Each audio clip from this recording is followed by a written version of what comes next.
We ask ourselves, relay, why? They asked me to talk about relay and why I participate. I'm a 2-time breast cancer survivor, and after my second bout with radiation and chemo in 2007, I put a team in for the first time in 2008. Since I was a 2-time survivor that year, I was asked to lead the survivor walk. The enthusiasm all the survivors had to take that walk was amazing. A feeling of warmth, togetherness, and most of all, for the first time in a long time, I did not feel alone in my journey. Scared, always. Never knowing if all the treatments would actually work. As you can see by the amount of pendants I'm showing to all of you, one for each year after 2008, I participated with the exception of last year. The relay had to be canceled because of the COVID virus. The double Ds remained silent for that year. Our team camp was usually the busiest on the oval. So many family members and friends supporting the cause.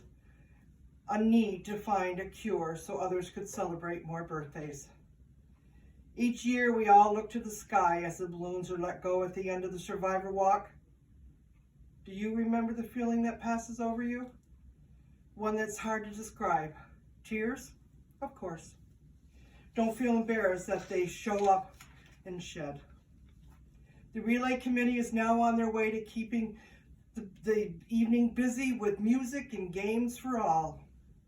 They do such a good job to keep our spirits on high. The night's over. We are entering reality again. The survivors are wondering if their cancer will return.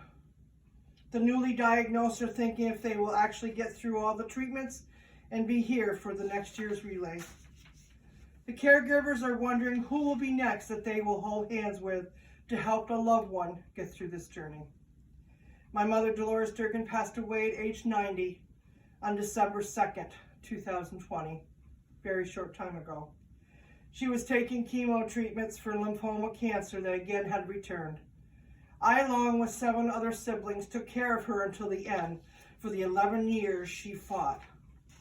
She always got so excited when it came to relay time, as she too loved the excitement of their evening and always felt so important.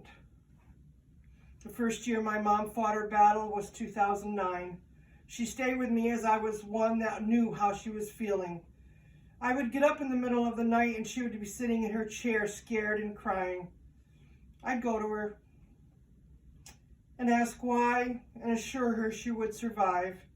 Then I remind her that one of her chemos was over. Only 6 more to go. So on and so on. It gave her strength along with the root beer floats we shared so many times of the day or night. Being that caregiver to my mom was a memory that was always so valued by myself and my mom. This is where I'm going to step out and let my brother Harry talk for a while. Harry has always been a huge supporter for me, our mom, and the Double D team. His wife Charlene was diagnosed with breast cancer and is now a survivor. Harry, take over. Thank you, Judy. My name is Harry Durgan, and Judy has gotten me involved many, many years with the Relay for Life. I've enjoyed it immensely. Sometimes it's a lot of work. Actually, it's a lot of work every year, but it's fun. You get to see people. You get to become a part of a family. Even though that our tent, the Durgan Double Ds, isn't just our family, it's everybody. It's Mom used to have a saying, and I remember it like it was yesterday. A stranger is a friend you haven't met yet. To me, that's the most important thing there is. And people would come to our tent, our area, with lawn chairs or take our lawn chairs. If you get up, sometimes you lose your seat. But they would just sit and get together, and that was where everybody would meet. And it was, you were happy.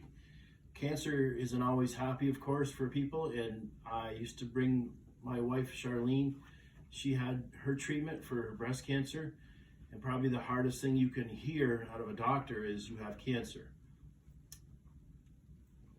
That's quite devastating to people. My mom, I brought her. She had her radiation for her skin cancer. And she also had a chemo treatment I brought her to. And she would be amazed that they had the new chairs in the chemo lab. And she got to talk to a lot of the people and everybody. She always had a smile, and she's probably smiling right now, but that's the way my mom was. But just the Relay for Life is a place where people can gather and express themselves, whether they are caregivers like myself or Judy, or cancer survivors. It's important that Relay for Life stays together, because it's not only for the people that have passed away, it's for the survivors. And as Judy has said, many years we've been doing this, and we used to do it on the big track at the fairgrounds until we've had sun years, we've had cold years, we've had years when it rained sideways. And I used to tell God, I said, you can't possibly have us and give us any more rain than you're giving us now. And you had to wait 2 days for things to dry out before you did anything with them. But my sister gets me involved because I can build things, I can make things, and I can put things together.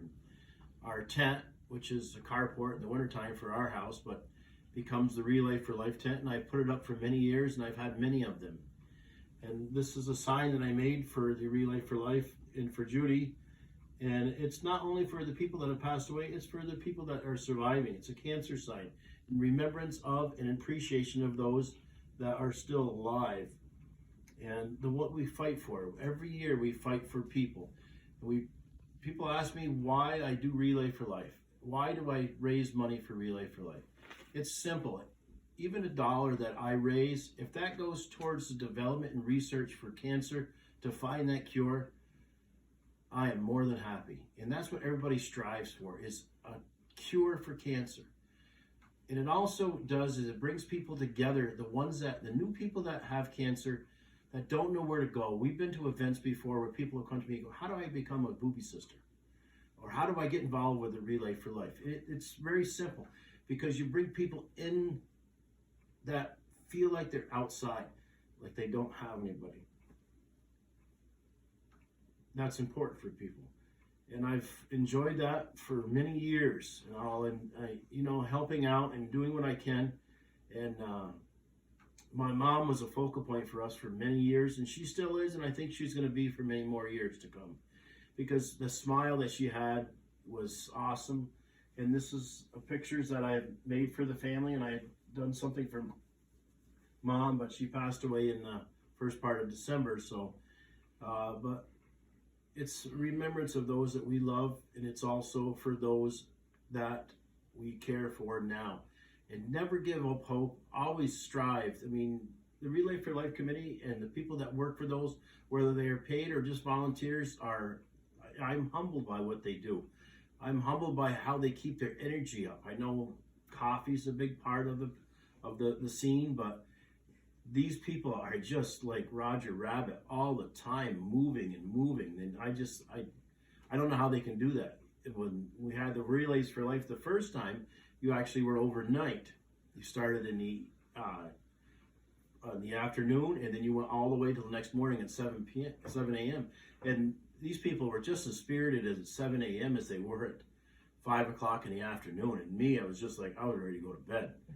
But I've been a cancer caretaker for my sister and my mom and my wife for, and you know what, it's good to help out, everything you can do. And Mom, one of her favorite things, once she got done a treatment, she wanted to go have something like sweet potato fries, one of her favorite things. And of course, usually it was a fried haddock dinner and sweet potato fries or something like that, or a burger, but everything ended up with sweet potato fries or a shake, like Judy had said. I'll remember those days, and I am glad that I didn't miss the opportunity to have those with the people that you love.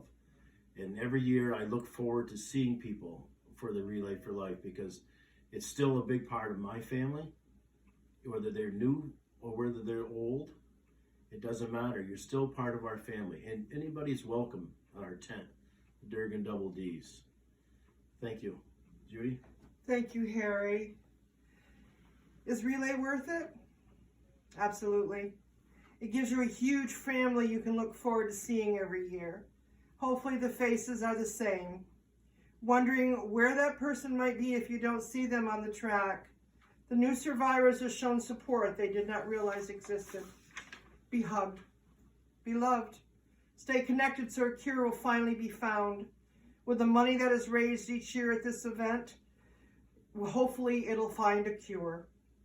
Looking forward to seeing you either at the Double D's campsite or with me being on stage with the Booby Sisters. I have also been a member of that fantastic group of ladies since 2009. My brother Harry actually became a member as a ballsy brother. Him and also my other brother Billy, they help us perform, and it's really a good show. Enjoy life each day. Stay kind. Stay safe. We will be raffling off the breast cancer flag. Not sure how we're going to do it because of the COVID, but we will get that information out on the website, and we're hoping everybody will take a chance to win this flag. Thank you so much.